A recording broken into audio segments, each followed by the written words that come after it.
Lince TV, Política y Noticias.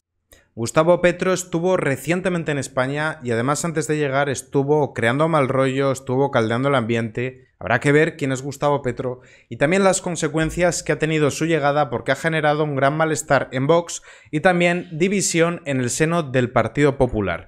Lo primero que él hizo antes de poner un pie en España es empezar a tildar a España de un país malvado y volver a sacar a relucir al tema de la leyenda negra, ese discurso por el cual España tiene algún tipo de deuda histórica y tiene que hacer algún tipo de reparación. Veíamos que Gustavo Petro apeló a la hispanofobia y celebró la liberación del yugo español horas antes de venir a España, invitado por Pedro Sánchez.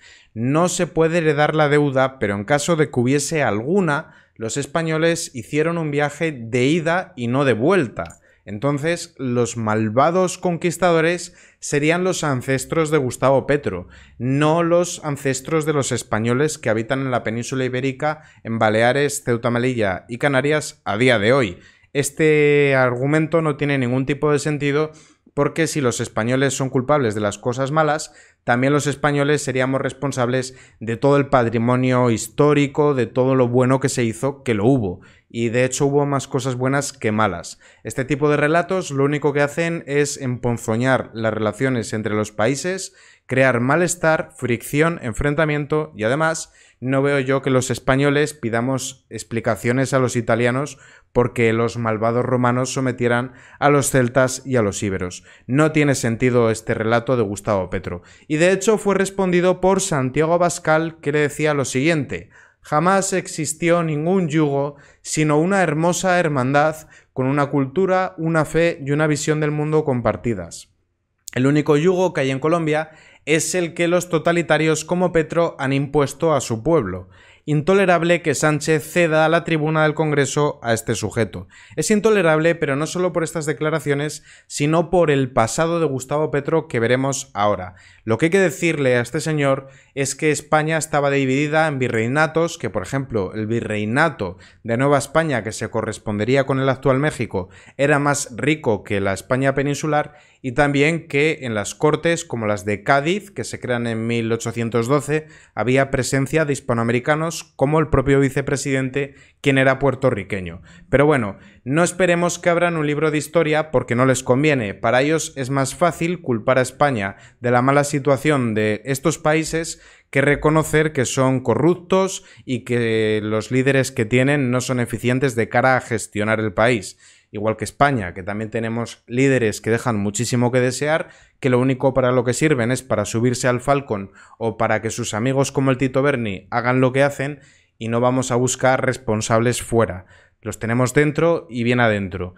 También Abascal dijo lo siguiente sobre la presencia de Gustavo Petro. Probablemente muchos españoles desconocen a quién hemos puesto alfombra roja hoy en España y en el Congreso de los Diputados. Petro es a Colombia lo que Otegi es a España. Un terrorista no arrepentido. Un señor que antes de coger el avión para venir a España ha insultado a España para después recibir el collar de la reina Isabel la Católica. Y esto no es más que una muestra de cuál es la política internacional de este gobierno, siempre sumiso. Habría que decirle a Petro que esa Isabel la Católica, de la que le han dado el premio, creó los primeros derechos humanos del mundo, los primeros derechos universales. Ante los enemigos de las libertades, desde China hasta Venezuela, pasando por Cuba o por Colombia. Además, este señor tiene un pasado que no se puede ocultar, un pasado de sangre, un pasado de sangre. Vamos a ver ahora el pasado de este sujeto, de este señor, Gustavo Petro, que es muy turbio y que está empañado, está manchado de sangre. Petro presidente, ¿cómo operaba la guerrilla M-19 y qué papel tuvo el presidente electo de Colombia? Vamos a hablar del grupo terrorista el M-19 al que perteneció Gustavo Petro. Perteneció, y además yo he de decir que a mi criterio quien ha sido terrorista lo es siempre. No creo que eso sea algo que prescriba. Honestamente no considero que ahora haya que hacer tabula rasa y olvidar todo lo que hicieron. Del simbolismo al asesinato. El grupo compró espacios publicitarios en periódicos colombianos y plasmaba enigmáticos mensajes. Joven guerrillero y concejal Gustavo Petro entró en la guerrilla a los 18 años en 1978. El M-19 contra todos, incluido Pablo Escobar. A finales de los 70 el M-19 protagonizó varios secuestros y robos. En febrero de 1980 el M-19 asaltó la embajada de República Dominicana. Tras casi 2 meses de negociaciones, el suceso acabó sin derramamiento de sangre y con varios de sus protagonistas refugiados en Cuba. En plena espiral de violencia en la sociedad colombiana, el M-19 también protagonizó un enfrentamiento abierto con el cartel de Medellín de Pablo Escobar. La toma del Palacio de Justicia. La acción que marcaría para siempre el M-19 fue la toma del Palacio de Justicia en noviembre de 1985, que se saldó con más de 100 muertos y desaparecidos, entre ellos 11 magistrados de la Corte Suprema, tras un cruento combate entre los guerrilleros y el ejército y el incendio del edificio. Y ahora vamos a ver también la división que se ha creado dentro del Partido Popular a raíz de la llegada de Gustavo Petro, y es que Feijóo ordenó que fuese aplaudido, como vamos a ver a continuación.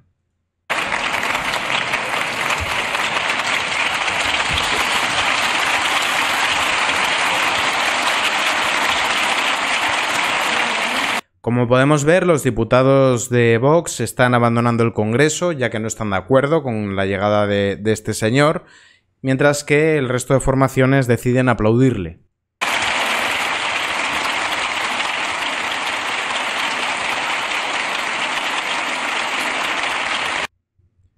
Y ahora veremos la división que se ha creado en el seno del Partido Popular, porque muchos no han estado de acuerdo con la decisión de Feijóo de hacerles aplaudir.